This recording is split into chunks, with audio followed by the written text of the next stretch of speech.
चलो welcome to केडियो commerce classes बच्चों। आज हम स्टार्ट कर रहे हैं economics, 12th economic chapter number 10, जो लास्ट चैप्टर है बच्चों हमारा इकोनॉमिक्स का। और वो चैप्टर का नाम है foreign trade off India. Foreign trade off India यानी इंडिया का विदेशी व्यापार कैसा है, क्या है, वो आज हम पढ़ने वाले हैं। फॉरेन ट्रेड ऑफ इंडिया ये आज हम देखेंगे। चलो ठीक है, तो इसमें बच्चों देखो क्वेश्चन नंबर फर्स्ट हम जो देखने वाले हैं वो क्या है।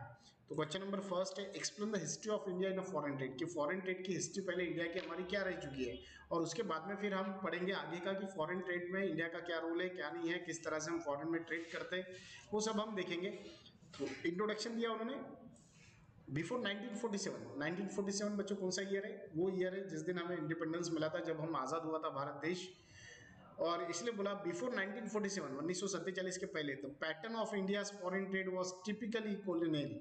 अगर देखोगे तो पहले का जो पैटर्न था फॉरेन ट्रेड करने का, विदेशी व्यापार की जो रणनीति थी हमारी, वो बहुत अलग थी। ठीक है, India was supplier of raw materials to the industrialist nations, particularly England, and important importer of manufacture goods. देखो बहुत अच्छी लाइन दी हुई है बच्चों। पहले किसकी गवर्नमेंट थी रे 1947 के पहले? तो ब्रिटिश गवर्नमेंट थी। किसकी थी बच्चों? British government. और ब्रिटिश गवर्नमेंट क्या करती थी? तो आपको एक चीज बता दूं कि ब्रिटिश गवर्नमेंट क्या करती थी बच्चों, उनका जो फायदा होगा वो देखती थी। और इंग्लैंड, अब आपको पता ही है इंग्लैंड कौन है ना? ब्रिटिश गवर्नमेंट, इंग्लैंड से ये ब्रिटिश लोग आए थे, अंग्रेज लोग आए थे जिन्होंने हम पे राज किया है ना। तो वो क्या करते थे पहले, स्पेशली उन्होंने बताया India was supplier of raw material to the industrialist nation, particularly England. Particularly बोले हुए वहां पे इंग्लैंड, क्योंकि इंग्लैंड के जब ये लोग आए थे तो बिजनेस के हिसाब से बच्चों हमारे यहाँ आए थे है ना। और उसके बाद में फिर हम क्या करते थे, उनको रॉ मटेरियल सप्लाई करते थे, स्पेशली इंग्लैंड को करते थे। और उसके बाद में importer of a manufacturing goods, साथ ही साथ हमने क्या किया था, उनको मैन्युफैक्चरिंग गुड्स भी क्या करते थे बच्चों, हम इंपोर्ट करते थे, एक्सपोर्ट करते थे, सॉरी। उसके बाद में दिया दिस डिपेंड्स, सॉरी धीस होना क्या वहां पे यार, थोड़ा सा करेक्शन हो सकता। ठीक है, this depends on a foreign trade did not permit industrialisation at home. Okay, उन्होंने बताया ये जो डिपेंडेंस था वो ऑन अ फॉरेन ट्रेड, और ये काय पे डिपेंड था? टोटली फॉरेन ट्रेड पे था। उन्होंने बताया ये, और foreign trade did not permit industrialisation at home, यानी फॉरेन ट्रेड परमिशन नहीं देता था कि आप वो चीज को होम पे स्टार्ट करो। Is that clear? यानी इंडस्ट्रियलाइजेशन एट होम यानी घर से आप इंडस्ट्रियलाइज शुरू करो, ऐसी परमिशन वहां पे वो फॉरेन ट्रेड नहीं देता था। होम यानी यहाँ पे घर भी हो सकता है। होम का मतलब जो लोकल हमारा मार्केट है उसको भी बोला जाता है बच्चों, domestic market. As a result, और इसी के ध्यान में रखते हुए उन्होंने बताया, as a result the indigenous handicraft suffered a severe blow। और इसका ब्लो, इसका कारण क्या हुआ बच्चों? जो हैंडीक्राफ्ट बनाने वाले जो लोग थे, या फिर हैंडीक्राफ्ट्स जो बनाते थे, आर्ट एंड क्राफ्ट जो हैंडमेड होते थे बच्चों, वहां पे बहुत ज्यादा साइड इफेक्ट हुआ, बिकॉज वो हैंडमेड बनाते थे, घर पे बनाते थे, घरगुती सामान होता था उनका, और वो चीज को ब्रांडिंग नहीं होती थी बच्चों। ब्रांडिंग नहीं वजह से होने की वजह से, फॉरेन ट्रेड के वजह से क्या होता था, वो फॉरेन ट्रेड नहीं कर पाते थे वो चीजों को। हाउ वेयर, लेकिन ये कैसे हो सकता? मेनी अंडर डेवलप कंट्रीज, जितने भी अंडर डेवलप, डेवलपिंग और डेवलप, तीनों में फर्क है बच्चों। डेवलप यानी America, develop country. Under develop Bangladesh ले लो आप, पाकिस्तान ले लो, ये अंडर डेवलप है। और डेवलपिंग जैसा इंडिया एक डेवलपिंग कंट्री है ना। तो उन्होंने बताया however many under develop countries that own independence in the post world war second period. उन्होंने बताया जब दूसरा महायुद्ध हुआ था उसके बाद में फिर उनको आजादी जब मिली थी, तो ऐसी अंडर डेवलप कंट्रीज ने क्या किया था, viewed foreign trade as an investment. उन्होंने फॉरेन ट्रेड को क्या हिसाब से देखा बच्चों, कि वहां पे इन्वेस्टमेंट करना हमारे लिए फायदे करेगा। क्यों वो फायदे का होता है पता है कि आपको फॉरेन ट्रेड में इन्वेस्टमेंट करना? क्योंकि उसके दो कारण होते हैं। जो फॉरेन ट्रेड हम लोग करेंगे, फॉरेन से अगर हम ट्रेड करते हैं तो लेटेस्ट अभी इसमें दो पार्ट है, एक एक्सपोर्ट और दूसरा है बच्चों इम्पोर्ट। अब अगर इम्पोर्ट साइड से देखते हैं तो जो टेक्नोलॉजी फॉरेन के पास है वो हम बुला सकते हैं, जो रॉ मटेरियल फॉरेन के पास है वो हम बुला सकते हैं, वहाँ के साइंटिस्ट, वहाँ की टेक्नोलॉजी, वहाँ से आजकल तो फॉरेनर जो ट्रेड करते हैं उसमें तो वो लोग हमें, जैसे आज देखो हमारी गवर्नमेंट क्या करे, बुलेट ट्रेन ला रही है, बुलेट ट्रेन चला रही है, बुलेट ट्रेन के काम शुरू है। तो क्या किया जापान ने, हमें पैसा भी दिया, साथ ही साथ टेक्नोलॉजी भी दी। तो इसका मतलब क्या हो रहा है बच्चों, कि इंपोर्ट साइड से अगर फॉरेन ट्रेड देखे जाए तो वहाँ की जो लेटेस्ट टेक्नोलॉजी होंगी जितने भी कंट्रीज में अलग अलग, वो सारी हम हमारे देश में ला सकते हैं।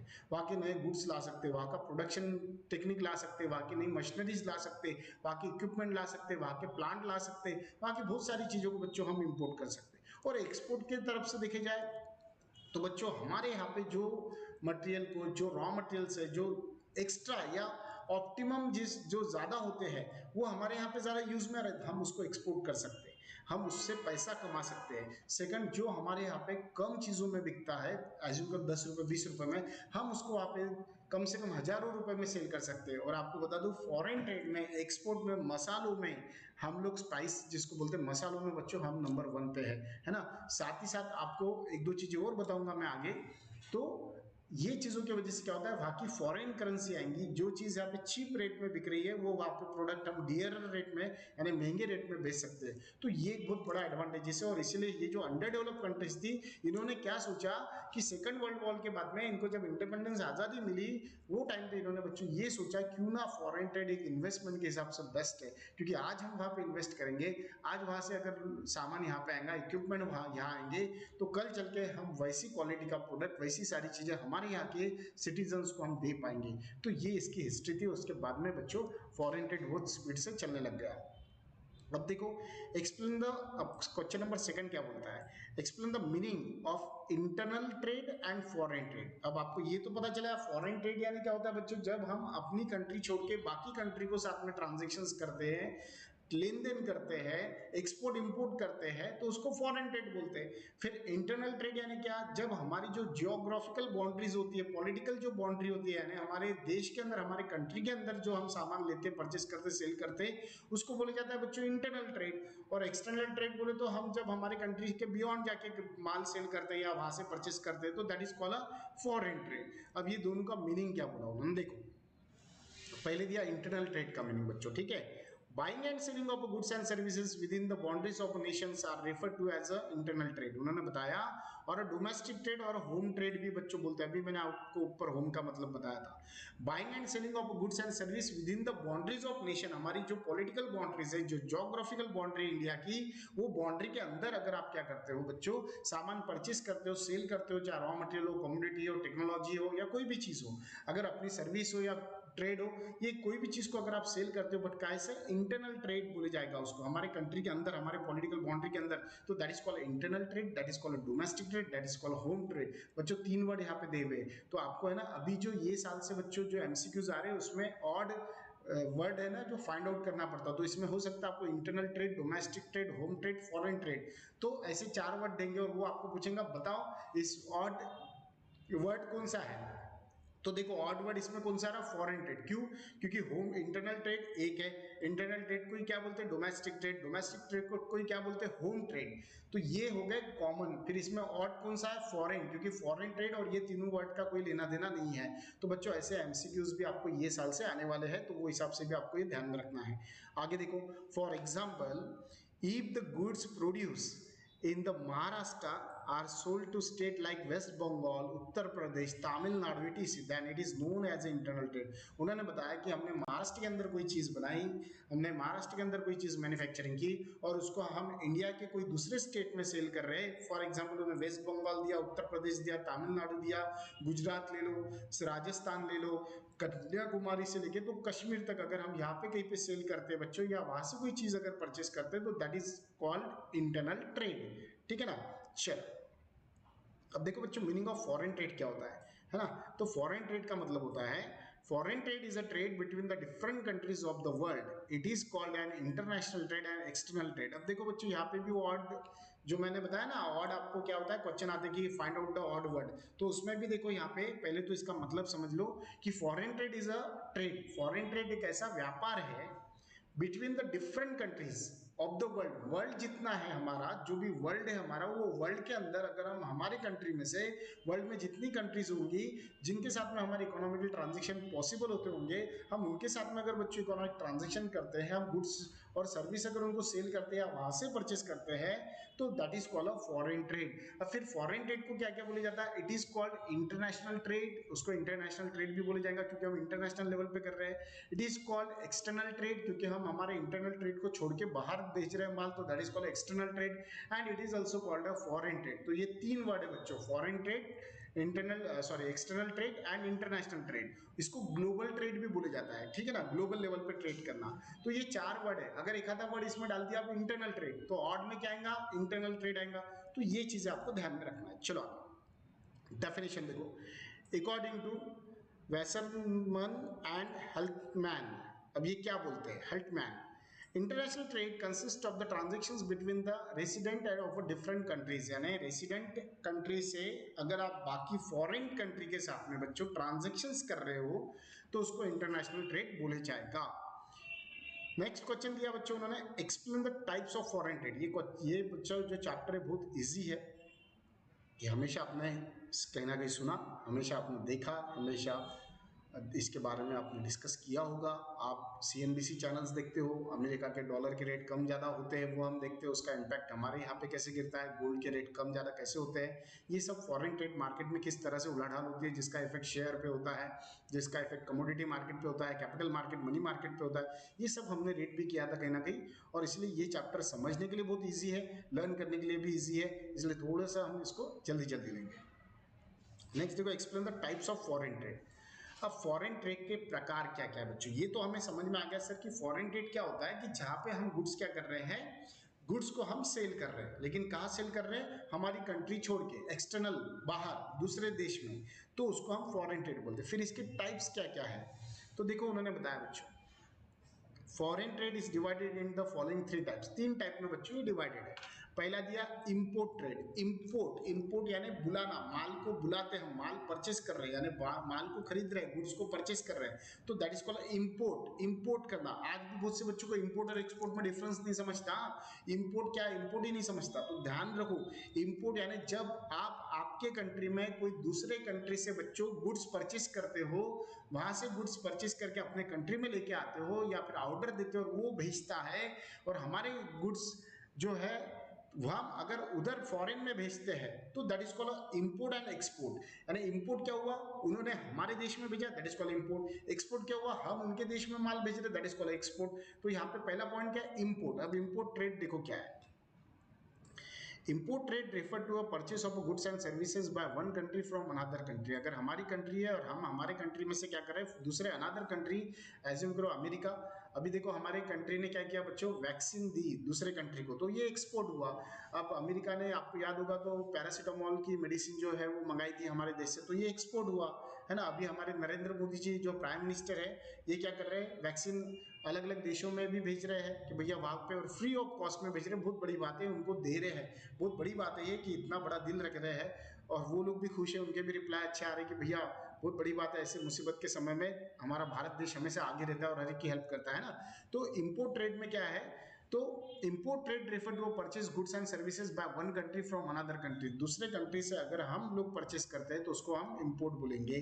और inflow of goods and services from foreign country to home country, हमारी ये होम कंट्री है, इंडिया हमारी होम कंट्री है। अब हमारे इंडिया में हम अगर कोई दूसरे कंट्री से, चाहे जापान ले लो, जापान से बुलेट ट्रेन लेके आ रहे हैं हम लोग, तो ये हो गया इंपोर्ट हो गया, है ना। अभी हम हुंडई की कार जो है बच्चों ऑस्ट्रेलिया की है, हम वहां से लाते हैं, वहां से यहाँ पे यूनिट आ रहा है, तो इसका मतलब क्या है, ये सब इंपोर्ट हो रहा है बच्चों। और inflow of goods and services from foreign country to home country, for example India import petroleum from Iraq, Kuwait, Saudi Arabia, etc. आप देखो यहाँ से हम क्या करते हैं बच्चों, पेट्रोल मंगाते हैं ना, पेट्रोल कच्चा तेल जो आता है वो सब यहाँ से आता है, ये सिटीज, ये कंट्रीज से, और इसलिए फिर हम इसको इंपोर्ट बोलते हैं। आपको बता दो गोल्ड भी हमारे देश में बाहर से आने लग गया है। बाद में ऐसी बहुत सारी मेडिसिन है जो हम बाहर से मंगाते हैं, ऐसी बहुत सारी चीजें बच्चों जो हम क्या करते हैं, इंपोर्ट करवाते हैं, है ना। और नॉर्मली पेट्रोलियम प्रोडक्ट जो है वो तो हम पूरी तरह से बाहर से ही मंगाते हैं, क्योंकि वहां पे वैसे टाइप के प्रोडक्ट अवेलेबल है।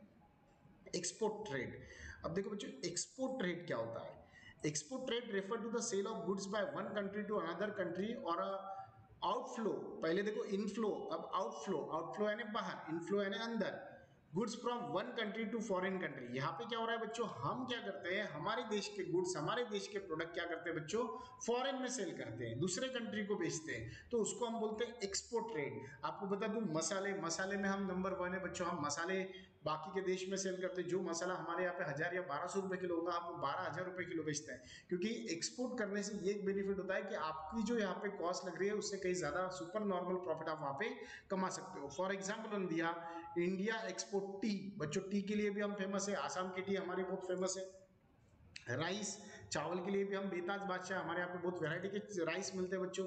जूट, आपको बता दूं जूट टू चाइना, जूट ताग, पूरे वर्ल्ड में जूट सिर्फ इंडिया में निकलता है बच्चों। इसलिए आपको बता दूं नेचुरल क्लाइमेट हमारे इंडिया में इस तरह का है जहाँ पे ताग जूट का प्रोडक्शन होता है। And kind your information, jute के लिए मोनोपोली है बच्चों इंडिया की, है ना। चाइना को हम जूट देते हैं, हांगकांग को देते हैं, सिंगापुर को हम जूट भी देते हैं। और काइंड योर इन्फॉर्मेशन, आपको एक एक्सपोर्ट में और एक चीज बताता, आप सुन के हैरान होंगे।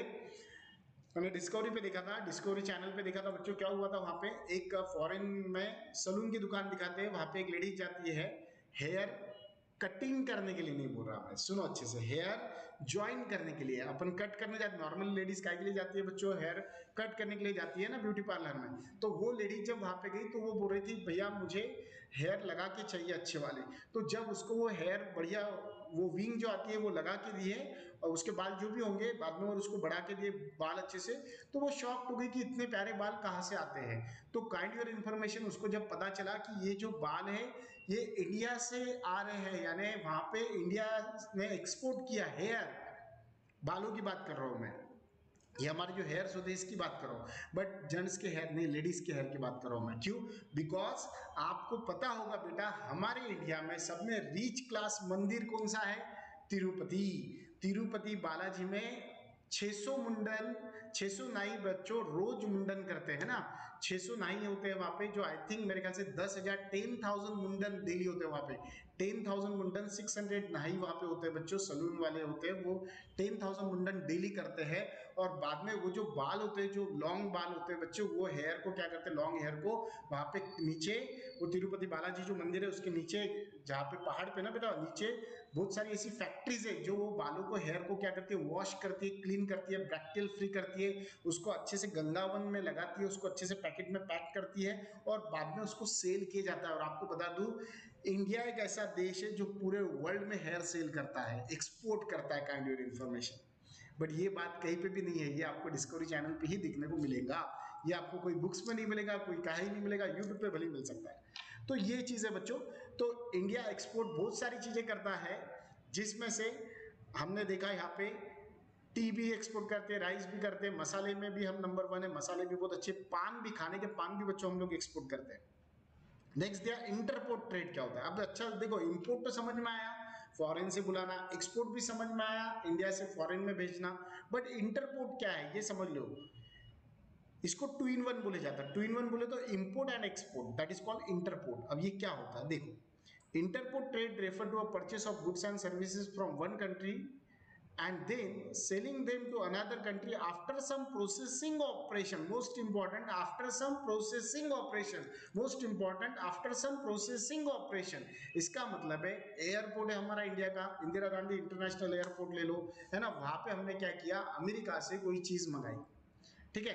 अब अमेरिका से कोई चीज मंगाने के बाद में वो अमेरिका से आई, एयरपोर्ट पे हमने बुलाया, एयरपोर्ट में बच्चों आजकल वेयर हाउसेस फैसिलिटीज देने लग गए एयरपोर्ट के आजू बाजू में, हमने वहां पे उसको बुलाया, उस पर पैकिंग लेबल उसका चेंज किया, उस पर मेड इन इंडिया डाला, और उसको फिर री इम्पोर्ट किया, री एक्सपोर्ट किया, सॉरी, उसको क्या किया हमने, एक्सपोर्ट किया। यानी जैसे माल आया अमेरिका से, और अभी जापान को चाहिए था तो हमने क्या किया, लेकिन जापान अमेरिका के रिलेशन नहीं होंगे, या फिर साउथ उत्तर कोरिया, आपको पता है उत्तर कोरिया अमेरिका के रिलेशन ठीक नहीं है, लेकिन उनको माल चाहिए, तो फिर ऐसे टाइम पे हम क्या कर रहे हैं, वहां से वो माल मंगा रहे हैं, उस पर कुछ प्रोसेस कर रहे हैं, जैसा भी फॉर एग्जाम्पल उनको कुछ चाहिए था तो हमने कुछ मंगाया, और उसको पैक करके फिर स्मॉल स्मॉल पैक में हमने बेचा, तो दैट इज कॉल्ड ट्रेडिंग। एक तरफ से बुलाना, दूसरे तरफ देना, इसको ट्रेड बोलते हैं बच्चों, है ना।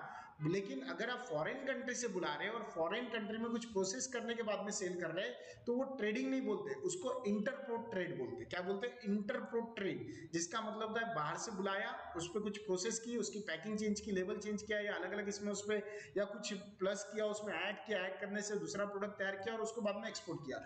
देखो ना बच्चों, कंप्यूटर, लैपटॉप, मोबाइल, ये सब वैसे ही बनते हैं, बैटरी कहीं से और से आती है, उसकी स्क्रीन कहीं और से आती है, उसका ऑपरेटिंग सिस्टम इंटेल का आता है, ये सब चीजें बनाते हैं, उसको फिर पूरा असेंबल करते हैं, असेंबल करने के बाद में मोबाइल सेल करते हैं। तो वही तो चीज होता है, चाइना तो इंटरपोर्ट में उस्ताद है, वो तो इतना कुछ इंटरपोर्ट करता है कि पूछो मत। चलो आगे। For example, Japan import raw material required to make electronic goods like radio, washing machine, television etc. from England, Germany, France etc. उन्होंने बताया कि जापान क्या करता है, रॉ मटेरियल्स मंगाता है, जैसे कि रेडियो हो गया, वॉशिंग मशीन हो गया, टेलीविजन, इसके कुछ पार्ट्स मंगाता है। किससे मंगाता है? इंग्लैंड और जर्मनी, फ्रांस से। And sell them to the various country in the world after processing. उसको असेंबल करता है, उस पर कुछ प्रोसेस करता है और उसको पूरे वर्ल्ड में सेल करता है। कार भी बच्चों, कार सारी चीजें, अगर हमारे यहाँ पे कार बन रही है हुंडई की, तो हुंडई की कार हम पूरा नहीं बनाते, कुछ पार्ट बाहर से आते हैं, उसको असेंबल करते, उसको सेल किया जाता है। चलो आगे। बाद में दिया explain the role of foreign trade. बच्चों फॉरेन ट्रेड का रोल मैंने लास्ट लेक्चर में बताया था, रोल क्या होता है ना। चलो, trade is an engine of the growth of an economy. हमने देखा कि ट्रेड अगर आप करते हो बच्चों, आप बिजनेस करते हो, ट्रेड करते हो, लेन देन करते हो। ट्रेड यानी क्या होता है? Purchase and cell. मैन्युफैक्चरिंग यानी करना होता है, आप खुद बनाते हो, गुड्स प्रोड्यूस करते हो और देन उसको आप सेल करते हो।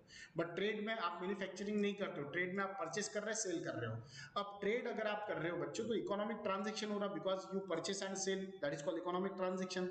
इकोनॉमिक ट्रांजेक्शन हो रहा है तो पैसे की उलाढाल होती है, इधर से आया पैसा, इधर गया, आपने कुछ पैसा कमाया, जहां पे आपने कमाया, जब आपने परचेज किया तब टैक्स दिया, जब सेल किया तब टैक्स दिया। यानी कहीं ना कहीं आप खुद भी कमा रहे हो, गवर्नमेंट को भी टैक्सेस जा रहा, गवर्नमेंट को टैक्सेस जा रहा, गवर्नमेंट का कलेक्शन आ रहा, कलेक्शन आने के बाद में गवर्नमेंट क्या करती है? फिर खर्चा करती है। जैसे अभी परचेज सेल पे जीएसटी लग रहा है बच्चों, जीएसटी लगता है। अभी कल ही लेटेस्ट में न्यूज आई, 1 लाख करोड़ रुपए जीएसटी के कलेक्शन हुआ गवर्नमेंट के पास। 1 लाख करोड़, 1 लाख करोड़ रुपए जीएसटी का टैक्स जमा हुआ। तो अब वो पैसा आया तो गवर्नमेंट क्या करेंगी?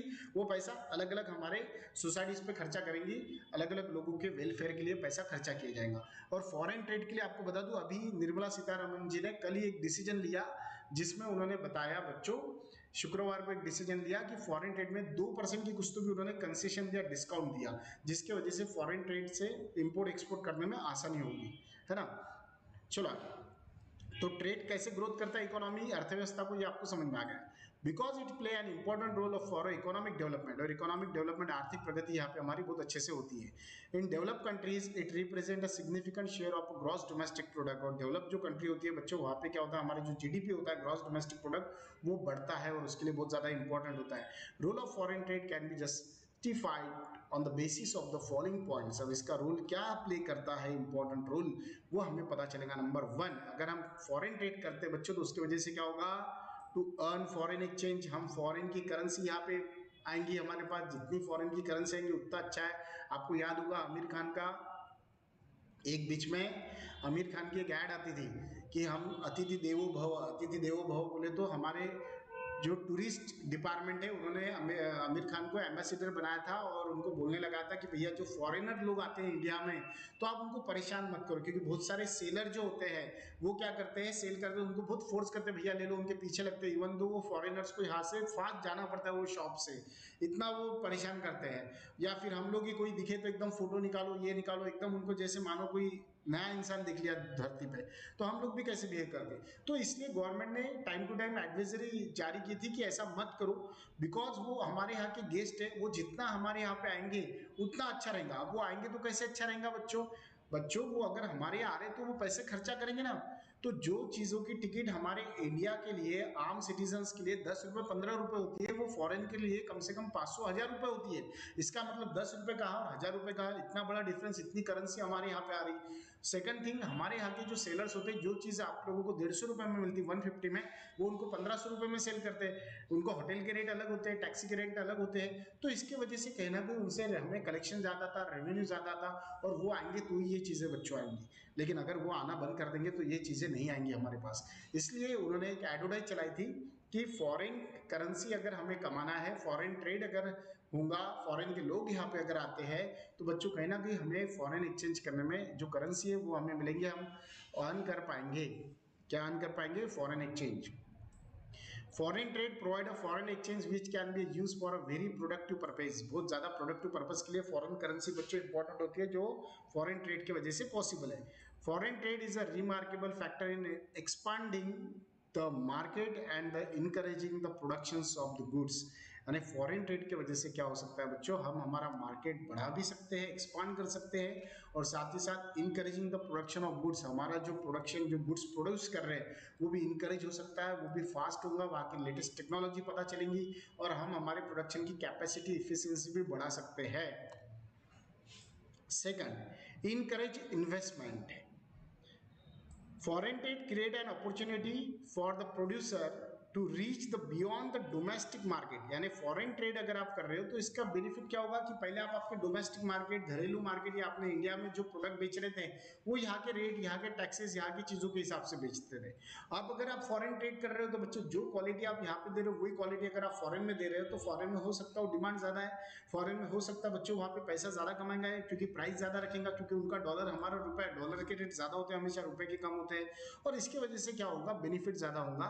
और फिर यहाँ के ट्रेडर क्या होंगे, इंकरेज होंगे काय के लिए, वहां पे इन्वेस्टमेंट करने के लिए, क्योंकि वहां पे पैसा ज्यादा मिल रहा, प्राइस ज्यादा मिल रही, कॉस्ट उतनी लग रही जितनी यहाँ लग रही, लेकिन खर्चा कम खर्चे में प्रॉफिट ज्यादा हो रहा है।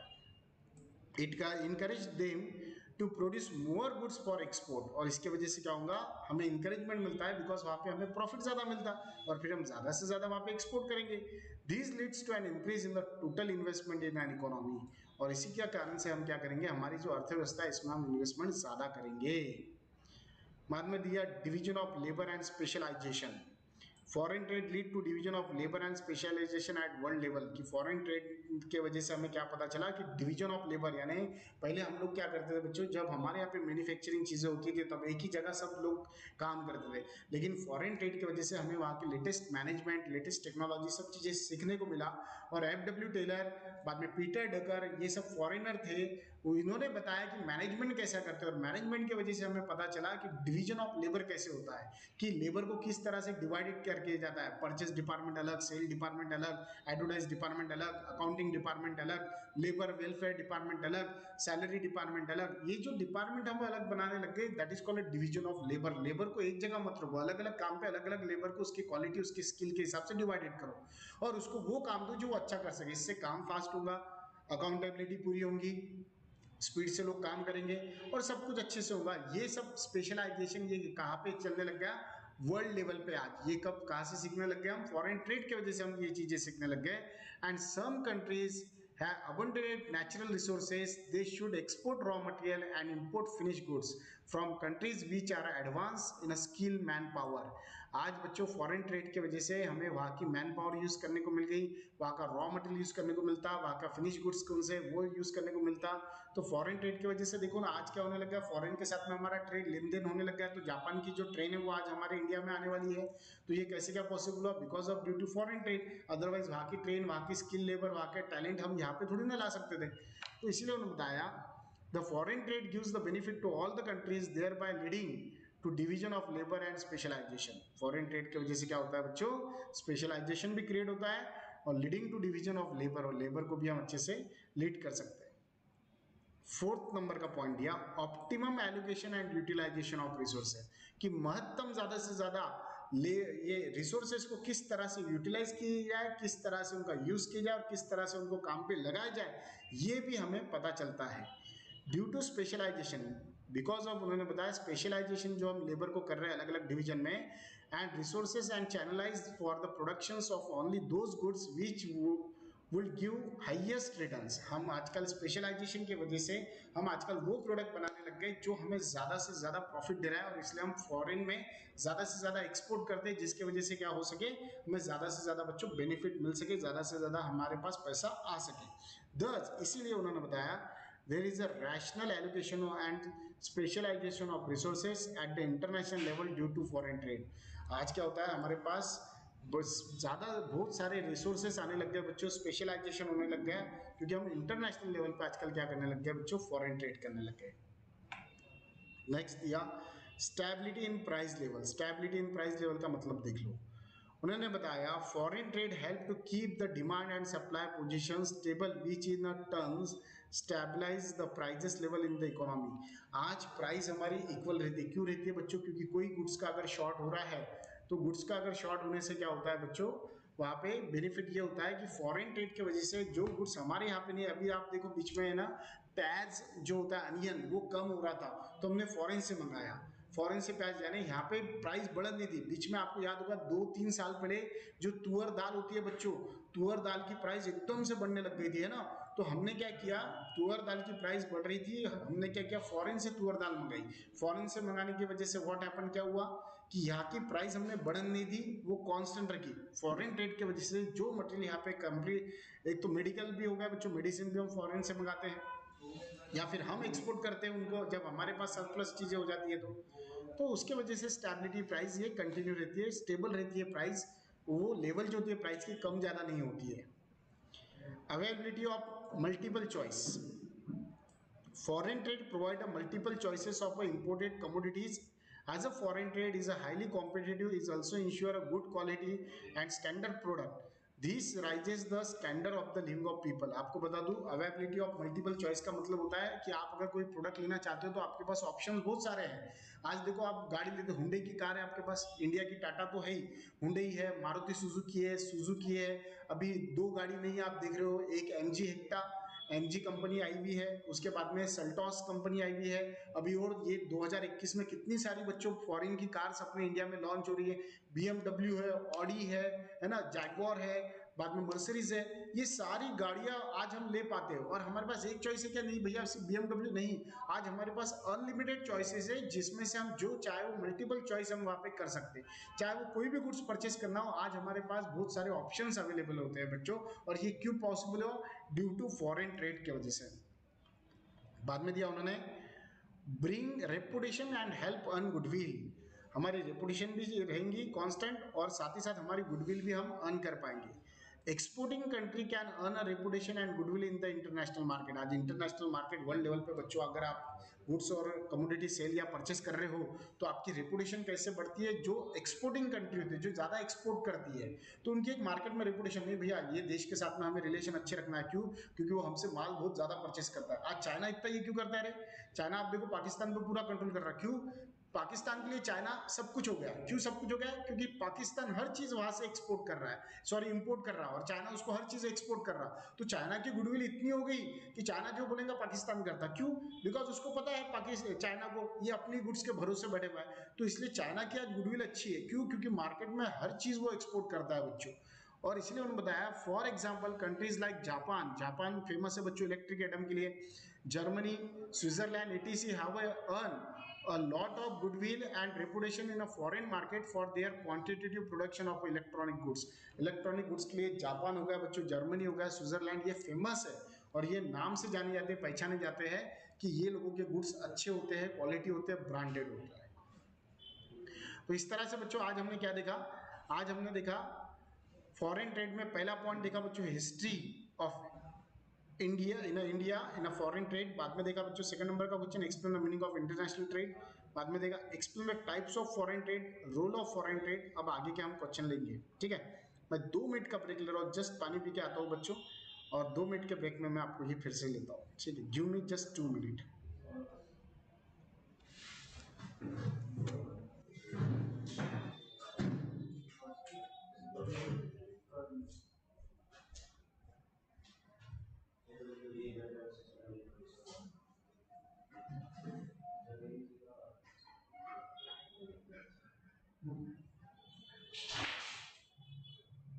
Para expresar textos paciente do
चलो,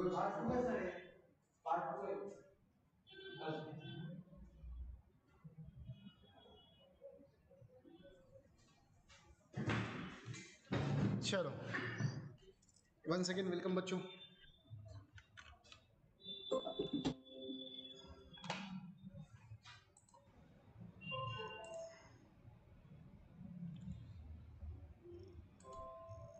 सर रेट मीन चालू है ना कि बंद हो गया रिकॉर्डिंग? रेट रनिंग में है ना? Okay okay, come to the point. चलो, वॉइस आ रही है बच्चों मेरी क्लियर? ठीक है। अब नेक्स्ट क्वेश्चन जो है क्वेश्चन नंबर 5, क्या है बच्चों हमारा क्वेश्चन नंबर 5? देखो क्वेश्चन नंबर 5 है हमारा, explain the compositions and directions of India's foreign trade, है ना?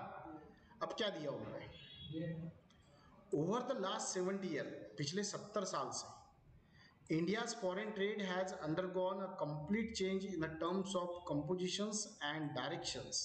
Main feature of compositions of India's foreign trade are as follows कि इंडिया में किस तरह से हम फॉरेन ट्रेड कर रहे हैं, उसका compositions क्या है क्या नहीं है, किस डायरेक्शन में फॉरेन ट्रेड चलाया जाता है, ये पिछले 70 साल से हम देखते हुए आ रहे हैं। अब उन्होंने दिया number 1, increase share of gross national income. In 1990 to 91, share of India's foreign trade import-export in a gross national was 17.55। अगर देखे जाए तो 1990 और 91 में देखे जाए तो फॉरेन ट्रेड में हमारा जो शेयर था बच्चों, यानी हमारा जो भाग था, पार्टिसिपेशन था, वो कितना था? 17.55 यानी 17.55। इट इंक्रीज 25%, बाद में 25% हुआ ड्यूरिंग 2006 एंड 7 एंड 48.8% ड्यूरिंग 16-17, यानी अभी 3 साल 4 साल पहले बच्चों 2016-17 में देखे जाए तो 48.8%। बच्चों फिलिंग द ब्लैंक्स के लिए सारी चीजें आ सकती है एमसीक्यू के लिए, तो ध्यान देना है। तो ये हुआ पहला। सेकंड दिया उन्होंने, increase in value of trade, यानी वैल्यूम जो है वो बढ़ गया। कैसे बढ़ गया? तो ट्रेड का वैल्यू बढ़ गया। Since 1991, the value and volume of India's foreign trade has gone up. India now export and import goods which are several times more in a value of a volume, यानी जितनी value इनकी उसके volume की उससे कई ज्यादा level पे हम एक्सपोर्ट इंपोर्ट करने लग गए। यानी इसका मतलब है हमारी वैल्यूम जो था वो इतना था, बट हम उससे भी ज्यादा अब करने लग गए एक्सपोर्ट इंपोर्ट। कब? लेकिन आफ्टर 1991 के बाद। सेकंड थर्ड नंबर दिया बच्चों ने, changes in the composition of export. जो एक्सपोर्ट हम करते थे उसमें हमने चेंजेस किया। कैसे? Since independence the composition of export trade off India has undergone a change. India में हम जो हिसाब से एक्सपोर्ट करते थे वो पूरी तरह से बदल हुआ बच्चों उसमें। Prior to independence, India used to export primary product like jute, cotton, tea, oil seeds, leather, food grain, cashews, nuts and minerals product. पहले हम क्या करते थे बच्चों? प्राइमरी प्रोडक्ट, प्राइमरी बोले तो जूट देते थे, कॉटन देते थे, चाय देते थे, ऑयल सीड्स देते थे, लेदर, फूड ग्रेन, इसी में हम काम करते थे, बस यही हम देते थे। और ये सब रॉ मटेरियल्स में आती थी बच्चों चीजें, कुछ इसमें रॉ मटेरियल आती थी, कुछ सेमी रॉ मटेरियल्स आती थी, ये प्रोडक्ट हम देते थे। With the passes of time, जैसे जैसे समय गया बच्चों, manufactures item like readymade garments, बाद में हम लोग गारमेंट्स बनाने लग गए, कपड़े बनाने लग गए, अलग अलग चीजें बनाने लग गए, टी शर्ट्स वगैरह। आज हमारे यहाँ पे इतने सारे गारमेंट्स बनते हैं बच्चों जो हम फॉरेन में बेचते हैं, क्योंकि यहाँ पे कॉटन बहुत सारा आता है, कपड़ा बहुत सस्ता मिलता है यहाँ पे। And James and jewelleries, electronic goods, specially computer hardware and software occupy a prime place in India's export. आज इंडिया बच्चों धीरे धीरे इतनी तरक्की कर रहा है कि इंडिया में आजकल इलेक्ट्रॉनिक गुड्स भी हम बच्चों एक्सपोर्ट करने लग गए, और स्पेशली आजकल हम कंप्यूटर हार्डवेयर बच्चों, हार्डवेयर सॉफ्टवेयर, ये दोनों चीजें आजकल हम क्या करने लगे? एक्सपोर्ट करने लग गए। नेक्स्ट दिया उन्होंने, change in the compositions of imports. हमारा इंपोर्ट करने के जो चीजें थी उसमें भी बदलाव हुआ। कैसे? Prior to independence, India used to import consumer goods like medicine, cloth, motor vehicles, electronic goods, etc. पहले हम क्या करते थे? सिर्फ क्या इंपोर्ट करते थे बच्चों? कंज्यूमर गुड्स, जो कंज्यूमर को लगता वही बुलाते थे। मेडिसिन लगते थे, मेडिसिन बुलाते थे। क्लॉथ, फॉरेन क्लॉथ लगते थे, वो बुलाते थे। उसके बाद में मोटर व्हीकल्स लगती थी तो वहां की हम बुलाते थे। इलेक्ट्रॉनिक गुड्स हम बुलाते थे। लेकिन बाद में क्या हुआ? Apart from petrol and petroleum, India is now importing mainly capital goods like high technique machineries, chemicals, fertiliser, steel, etc. लेकिन बाद में ये चीजें हमने बुलाई तो सर स्टार्टिंग में, लेकिन बच्चों बाद में क्या किया, हमने उसको मैन्युफैक्चरिंग करना शुरू किया, हम बनाने लग गए। फिर आज हम क्या बुलाते हैं, आज हम पेट्रोलियम गुड्स मंगाते हैं, हमने देखा ना पेट्रोल वगैरह हम लोग मंगाते हैं। उसके बाद में आप आज हम टेक्नोलॉजिकल मशीनरी जो होती है, टेक्निक्स, रोबोट्स वगैरह ऐसी चीजें हम मंगाने लग गए। और आज बच्चों हम highly technique machineries, chemicals, fertilisers, ये चीजों को हम बुलाने लग गए। पहले हम नॉर्मल चीजें इंपोर्ट करते थे, आज क्या हुआ बच्चों, आज हम नॉर्मल चीजें खुद बनाने लग गए।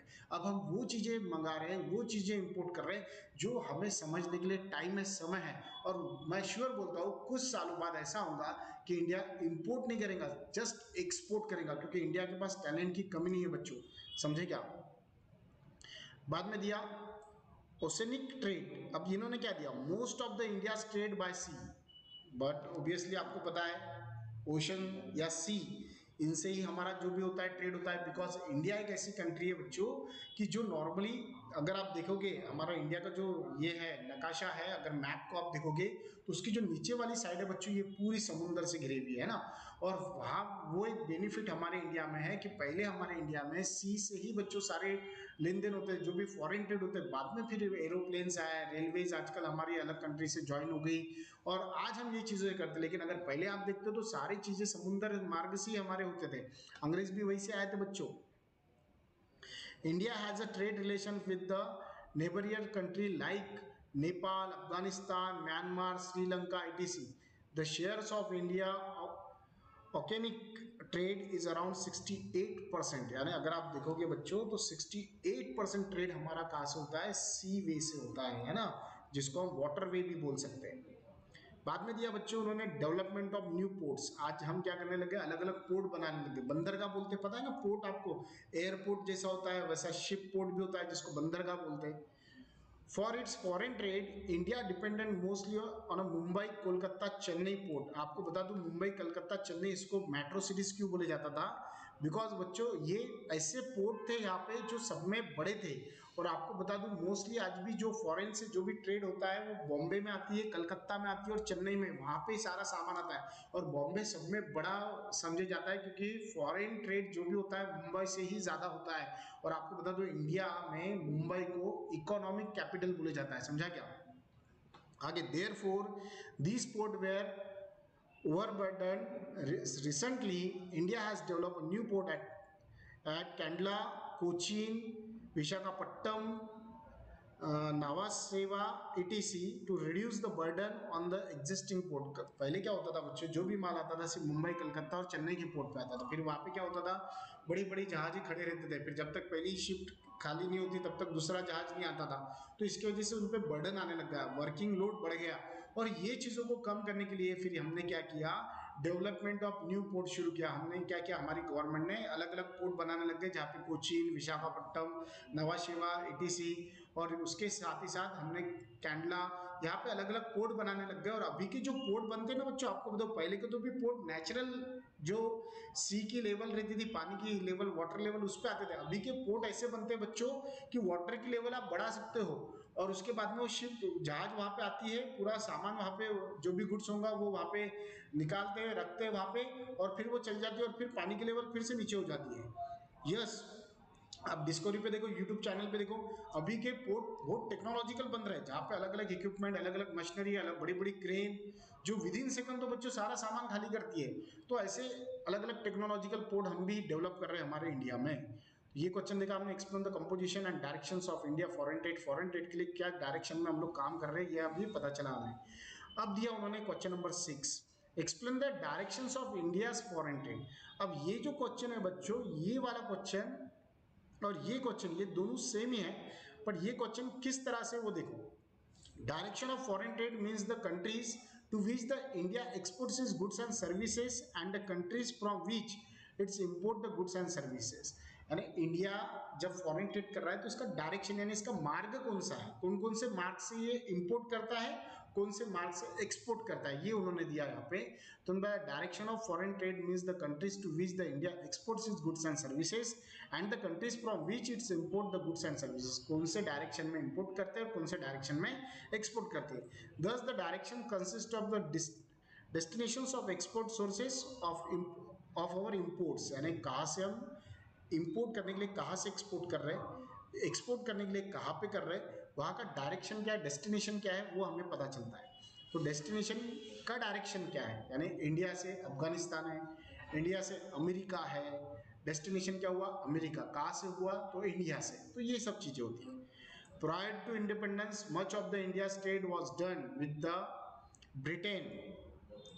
नॉर्मली पहले क्या होता था बच्चों, जो भी हमारा इंडिपेंडेंस के पहले अगर देखे जाए तो इंडिया का जो भी ट्रेड होता है तो नॉर्मली कहाँ से होता था, ब्रिटेन से होता है। Therefore Britain used to hold the first position in India's foreign trade, इसलिए ब्रिटेन हमारी फर्स्ट पोजीशन जो थी वो होल्ड करके रखता था। And how we are after the independence, और ये कैसे हुआ कि आज़ादी के बाद the new trade relations with the many other countries were establish. पहले हम सिर्फ ब्रिटेन में बच्चों भेजते थे, फिर ब्रिटेन हमारे बोलने पे दूसरे कंट्री में वो भेजता था, यानी ब्रिटेन क्या करता था, इंटरपोर्ट करता था। Now USA has emerge as the leading trading partner followed by the Germany, Japan and United kingdom. आज यूएसए बच्चों लीडिंग पे है, सब में बड़े है, सब में आगे है, और साथ ही साथ Germany, Japan and United kingdom से भी हम क्या करते हैं, फॉरेन ट्रेड हमारा जितना भी करना है इनके माध्यम से हम करते हैं।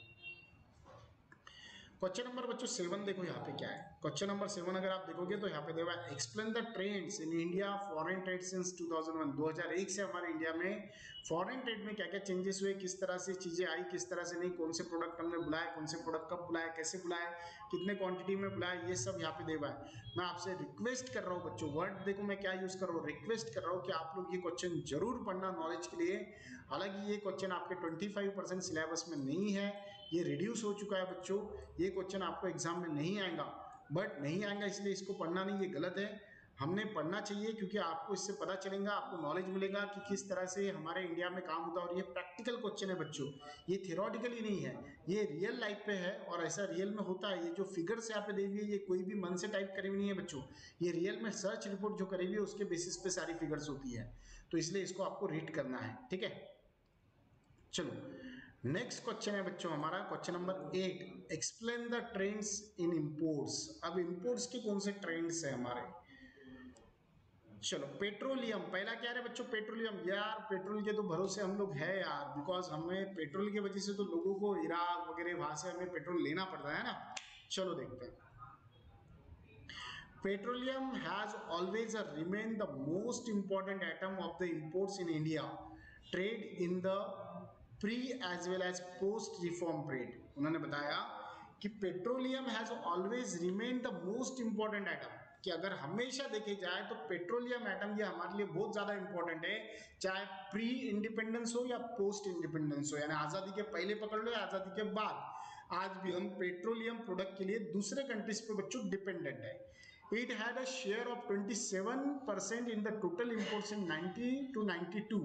अगर 1990 और 92 की बात करी जाए तो 27% पेट्रोल हम फॉरेन से इंपोर्ट करते हैं, विच करंटली स्टैंड एट अराउंड 31%। बाप रे बाप, अभी अगर देखे जाए बच्चों तो 31% हम पेट्रोल कहाँ से बुला रहे हैं, फॉरेन से, यानी जितने भी पेट्रोलियम प्रोडक्ट है, चाहे डीजल हो, पेट्रोल हो, केरोसिन हो, ये हम कहाँ से मंगाते हैं, फॉरेन कंट्रीज से मंगा रहे हैं, इंपोर्ट करते हैं ना। और इसलिए आपको याद होगा तो नितिन गडकरी जी जो हमारे परिवहन मिनिस्टर है वो क्या बोल रहे हैं कि इलेक्ट्रॉनिक गाड़ियां यूज करो, इलेक्ट्रॉनिक कार यूज करो, इलेक्ट्रॉनिक टू व्हीलर। और दिल्ली में हमारी जो कैपिटल सिटी है दिल्ली, हमारे दिल्ली में क्या हो रहा है बच्चों, अगर आप देखोगे तो दिल्ली में वहां की जो गवर्नमेंट है, स्टेट गवर्नमेंट, वो क्या कर रही है कि जो भी इलेक्ट्रॉनिक बाइक लेगा, कार लेगा, उसको सब्सिडी दे रही है। यानी अगर 4 लाख की अगर पकड़ के चलो कार आ रही है तो कुछ तो भी 1-2 लाख रुपए या 50,000 रुपए वो गवर्नमेंट उसको दे रही है फ्री में, और बोल रही है कि तू इलेक्ट्रॉनिक कार यूज कर। क्यों? बिकॉज पोल्यूशन कम होता है। हर साल देखो बच्चों दिल्ली सब में ज्यादा प्रॉब्लम आता है पोल्यूशन का, और वो पोल्यूशन कम करने के लिए electronic bike, electronic car, electronic cycle के बारे में बोले जा रहा है। अभी लेटेस्ट में ऐसी ऐसी गाड़ियां आने वाली है इलेक्ट्रॉनिक की अपने इंडिया में 2021-2022 में, कि दिखने में भी बढ़िया दिखेंगी, मॉडल भी एक से बढ़कर एक रहेंगे, चीप रहेंगे, सस्ते रहेंगे। और आपको बता दूं एक बार अगर आप चार्ज कर रहे हैं तो 100-200 किलोमीटर तक वो गाड़ी चलेंगी, और एक 80 पैसे किलोमीटर आपको वो गिरेगा। इतना इजी वे में सब चीजें आने वाली है। तो ये क्यों कर रहे हैं हम सब, 2 कंडीशन, पहला पोल्यूशन कम होना चाहिए, दूसरा ये जो हमारा शेयर हो रहा है बच्चों जो पेट्रोलियम प्रोडक्ट पे हम बाहर डिपेंडेंट हो रहे हैं, वो हमें बहुत ज्यादा रेट में पेट्रोल वगैरह देते हैं, तो ये चीजें कम यूज होना चाहिए। हमारा जो रेशियो 27 से 31 हो गया वो रिड्यूस होना चाहिए, वो कम होना चाहिए, क्योंकि जितना हम इंपोर्ट करेंगे बच्चों हमारी करेंसी उतनी बाहर जाएंगी। तो वो चीज़ें रिड्यूस करने के लिए भी हम लोग इलेक्ट्रॉनिक बाइक, इलेक्ट्रॉनिक कार पे फोकस कर रहे हैं। सेकंड दिया गोल्ड। गोल्ड तो सुनते से एकदम से स्माइल आ जाती है, गोल्ड है, गोल्ड का नाम ही गोल्ड है यार, कलर भी अपना देखो गोल्ड ही दिख रहा है यहाँ पर। After petroleum the second most important item is gold. अगर आप पेट्रोलियम के बाद में दूसरा कोई आइटम देखते हो तो वो आइटम कौन सा है बच्चों? गोल्ड है। कौन सा है? गोल्ड, है ना। It has been observed that there is a significant drop in the gold imports during 2013 and 14। अगर देखे जाए तो 2013 और 14 में हमने सब में ज्यादा गोल्ड इंपोर्ट किया था बच्चों।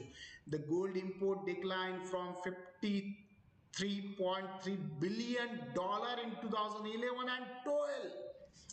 बिलियन डॉलर बोले, समझता क्या बिलियन डॉलर कितना होता है? आपको बता दूं, उन्होंने बताया कि गोल्ड जो हमने इंपोर्ट किया था वो इतना डिक्लाइन हो गया कि अगर देखे जाए तो 53.3 यानी 53.3 बिलियन डॉलर बच्चों 2011 और 12 में हमने मंगाया था, to 27.5 billion dollar in 2013 and 14। बाप रे बाप। This was the primarily due to fall in international gold prices and various policy measures taken by the government to crop gold import। फिर गवर्नमेंट ने अलग अलग पॉलिसीज निकाली थी कि भैया ये जो गोल्ड आप बुला रहे हो ना इतना, ये नहीं आना चाहिए, इतना नहीं होना चाहिए, बिकॉज इस पे इतना इंपोर्ट होने लग गया। लोग इतना गोल्ड दुबई से लाते हैं बच्चों, लोग गोल्ड अमेरिका से लाते हैं, कहाँ से गोल्ड लाते हैं। लेकिन आपको बता दो जो आप पहने हुए, एक अगर आप एयरपोर्ट से आते हो ना दूसरे देश से, तो एयरपोर्ट पे अभी रूल्स हो गए। पहले क्या कोई भी कितना भी गोल्ड ले जाता था, लाता था, लेकिन इंडिया ने फिर कुछ रूल कर दिए कि इंडिया के एयरपोर्ट पे कोई भी अगर किसके पास गोल्ड निकल रहा है तो इतना गोल्ड उसके पास होना चाहिए, उससे अगर ज्यादा निकल रहा है तो उसकी इंक्वायरी होती है बच्चों की, पता गोल्ड कहाँ से आया, क्यों लाया, क्या लाया। ट्रेड करते हो तो ठीक है, फिर आपके पास बिल होना चाहिए, सब चीज होना चाहिए।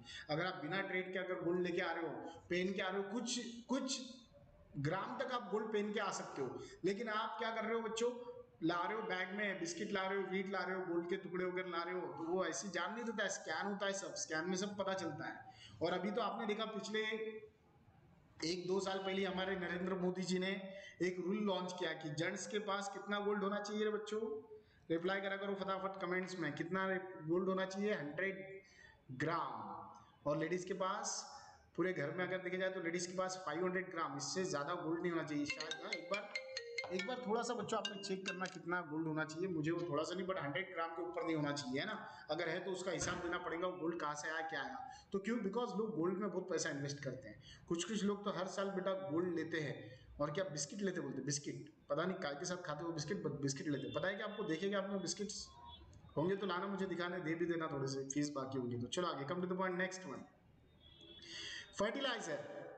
The share of a fertilizer in import expenditure declined from 4.1% in 1990-91 to only 1.3% in 2016 and 17। ये बहुत अच्छी बात है कि पहले जो फर्टिलाइजर के आइटम थे बच्चों, चाहे जो भी हो, वो हम 4.1% इन 1990 और 91 तक लेते थे। बाद में 1991 में 1991 में ग्लोबलाइजेशन, प्राइवेटाइजेशन और ये सब होने के बाद में, लिबरलाइजेशन होने के बाद में, हम लोगों ने यहाँ पे अलग अलग एक्सपेरिमेंट किया, यहाँ पे फर्टिलाइजर की चीजें बनाने लग गए। और आज 2016-17 यानी पिछले 2 साल पहले अगर देखे जाए, 3 साल पहले, तो 1.3% ही आज हम इंपोर्ट कर रहे हैं। जितना इंपोर्ट कम होगा उतना अच्छा, और जितना एक्सपोर्ट ज्यादा होगा उतना अच्छा। आयरन एंड स्टील, अब देखो, the share of iron and steel import expenditure decline from 4.9% to 2.1% in 2016 and 17। अगर देखे जाए तो पहले 4.9% तब आयरन और स्टील हम दूसरे देशों से मंगाते थे, बट आज हम सिर्फ 2.1 ही मंगाते हैं। ये बहुत अच्छी बात है कि 2.1, क्योंकि हमारे देश में अब हम ऐसी ऐसी टेक्नोलॉजी के वजह से हमारे जमीनों में कहाँ आयरन है, कहाँ स्टील है, ये फाइंड आउट कर सक रहे हैं बच्चों, और हम उसको जमीन से बाहर निकाल के यूज कर रहे हैं, और इसलिए हमारा जो इम्पोर्ट का जो परसेंटेज है वो कम हो चुका है। यहाँ पे हमने क्या देखा बच्चों? यहाँ पे हमने देखा ट्रेड इन इंपोर्ट्स, कि इंपोर्ट्स में काय काय में हम ज्यादा ट्रेड करते हैं, है ना।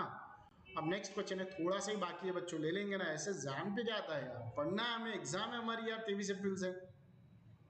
फिर चलो कोई बस नहीं, अभी बस दो, कितने क्वेश्चन बचे बच्चों? देखो 9 नंबर का और 10 खत्म यार, 2 क्वेश्चन तो बचे 5-5 मिनट में, बस चलो हो ही जाता। हाँ, अरे पढ़ रहे बच्चों, स्टडी कर रहे हैं आप लोग, बहुत लकी बच्चे हो, बहुत कम बच्चे होते हैं जो स्टडी करते हैं, समझा क्या? उसमें से आप लोग हो, you are a lucky person जो स्टडी कर रहे हो। हर एक बच्चा स्टडी नहीं करता, आप स्पेशल बच्चे हो, है ना। चलो फिर ध्यान, 2 ही क्वेश्चन बचे बेटा, चलो। Explain the concept of balance of payment. अब concept of balance of payment क्या होता है?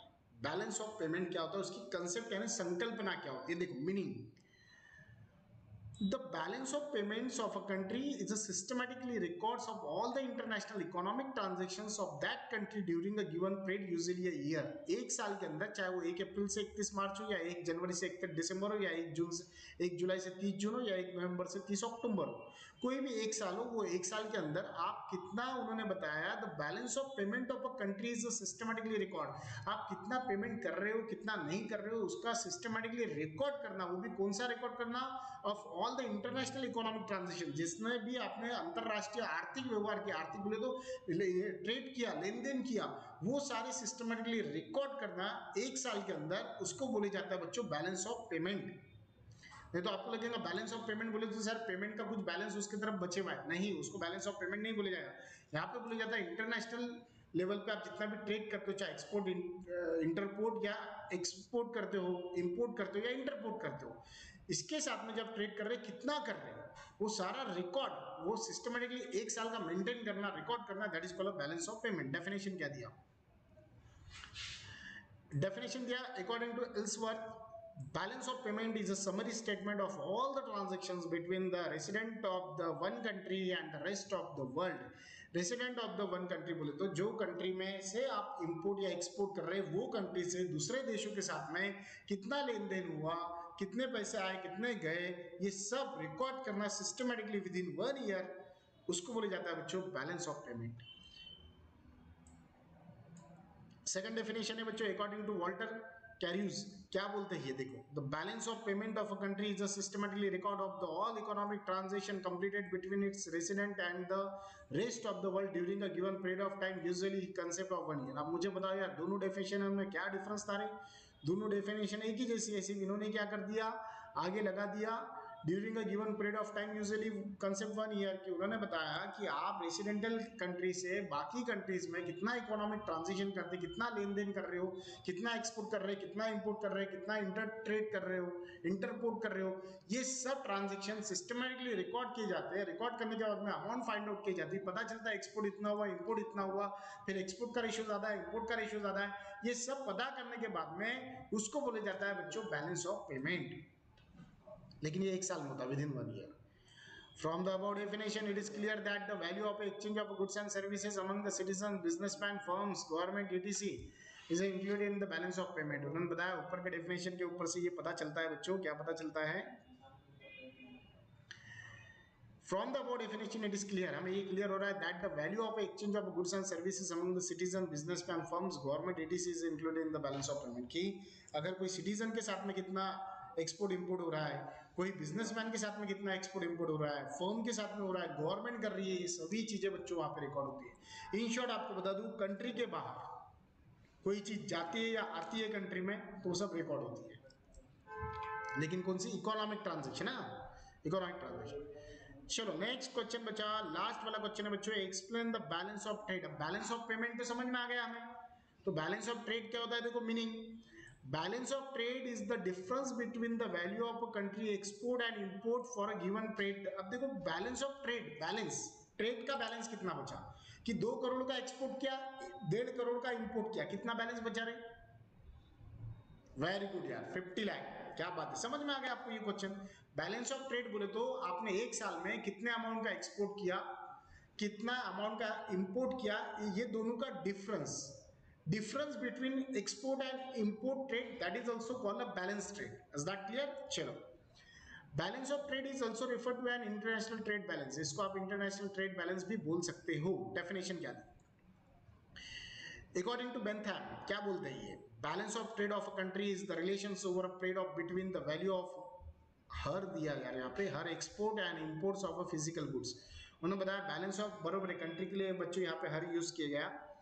Balance of trade of a country is the relation over a trade, relation over a trade यानी एक समय के लिए, between the value of her export and import, यानी वो कंट्री की फिजिकल गुड्स की कितनी एक्सपोर्ट और इंपोर्ट्स हुआ, इसको रिकॉर्ड करना, और उसका जो डिफरेंस होता है ये फाइंड आउट करना, उसको बोला जाएगा balance of trade. Question definition number second क्या थी? अकॉर्डिंग टू सैमुअलसन, क्या बोलते हैं बच्चों Samuelson, if the export value is greater than the import value is called the trade. उन्होंने बताया अगर हमारा export value greater than the import trade, यानी 5 करोड़ का हमने एक्सपोर्ट किया, 3 करोड़ का क्या किया इंपोर्ट किया, तो 2 करोड़ का क्या बचा balance, is it is called trade surplus, इसको ट्रेड सरप्लस बोलते हैं क्योंकि हमने ट्रेड कैसा किया, सरप्लस में। कैसे सरप्लस, क्योंकि एक्सपोर्ट ज्यादा किया। And if import value is greater than export value, अगर वही हमारा इंपोर्ट ज्यादा है, इंपोर्ट पकड़ के चलो 7 लाख का, एक्सपोर्ट 5 लाख का, 2 लाख का इंपोर्ट ज्यादा हुआ, then it is called a trade deficit. तो यहाँ पे ट्रेड डिफिसिट बोले जाएगा क्योंकि हमारा पैसा बाहर ज्यादा गया बच्चों, समझा क्या? It is clear from the about definition, और ऊपर के डेफिनेशन पे से ये क्लियर होता है। Balance of trade include the value of export and visible goods and invisible goods, यानी एक्सपोर्ट इंपोर्ट में विजिबल गुड्स होना चाहिए, लेकिन कितने गुड्स गए और कितने गुड्स आए, इसका जो बैलेंस ऑफ ट्रेड है ये पता चलता है। आई होप यहाँ तक आपको समझ में आया। नेक्स्ट क्वेश्चन है बच्चों, डिस्टिंक्शन बिटवीन, तो इंटरनल ट्रेड और इंटरनेशनल ट्रेड ये दोनों आपको करना है बच्चों, ये क्वेश्चन होमवर्क। बाद में दिया trade in import and trade and export foreign trade, ये भी क्वेश्चन आपको करना है। बाद में दिया balance payment and balance trade, जो अभी हमने पढ़ाया। तो ये 3 बच्चों डिस्टिंक्शन है। एक चीज आपको बता दो, डिस्टिंक्शन कंपलसरी आते हैं, तो इसलिए इसको नहीं पढ़ना सर तो चलेगा क्या, फिर आएगा क्या, ये क्वेश्चन बेटा कुछ पूछना नहीं है, ये आते हैं कंपलसरी, ठीक है ना। जो नहीं आता अपने नोट्स में ऑलरेडी वो रिड्यूस करे हुए हैं, जो वो आएगा ही नहीं, ठीक है। तो यहाँ पे बच्चों हमारा चैप्टर नंबर 10 कंप्लीट होता है, और साथ ही साथ 12 का इकोनॉमिक्स भी बच्चों कंप्लीट हो रहा है। 12 का आपका इकोनॉमिक्स भी यहाँ पे कंप्लीट हो गया। तो बच्चों 12 जनवरी को हमने ये बैच चालू की थी, और मैंने बताया था 75 डेज के अंदर बच्चों मैं आपका ये कंप्लीट करके दूंगा। वो भी बीच में बहुत दिनों का गैप था, पकड़ के चलो एक 15 से 20 दिन का गैप था, अदरवाइज हमारा उसके पहले यानी आप पकड़ के चलो 1.25 महीने में, यानी एक एज्यूम करके चलो 1 से 1.5 महीने के अंदर बच्चों हमारा ये कंप्लीट होता था। बट हमने जानबूझ के गैप दिया, चलो ठीक है, देर आए दुरुस्त आए। तो अभी ये बच्चों हमारा इकोनॉमिक्स कंप्लीट हो गया। बेस्ट ऑफ लक आपके एग्जाम के लिए, आप अच्छे से यार सॉल्व करो, पूरा रीड करो, जो क्वेश्चन इंपॉर्टेंट है उसको रीड करो, ऑब्जेक्टिव पैटर्न में इसको रीड करो, एमसीक्यू कैसे आएंगे वो ध्यान में रख के हुए इसको रीड करो, लर्न करो, और अच्छे से पेपर सॉल्व करो। कोई डिफिकल्टीज आती है, कोई भी प्रॉब्लम आता है, तो आप मुझे कॉल कर सकते हो any time. Okay, so thank you very much, have a nice day.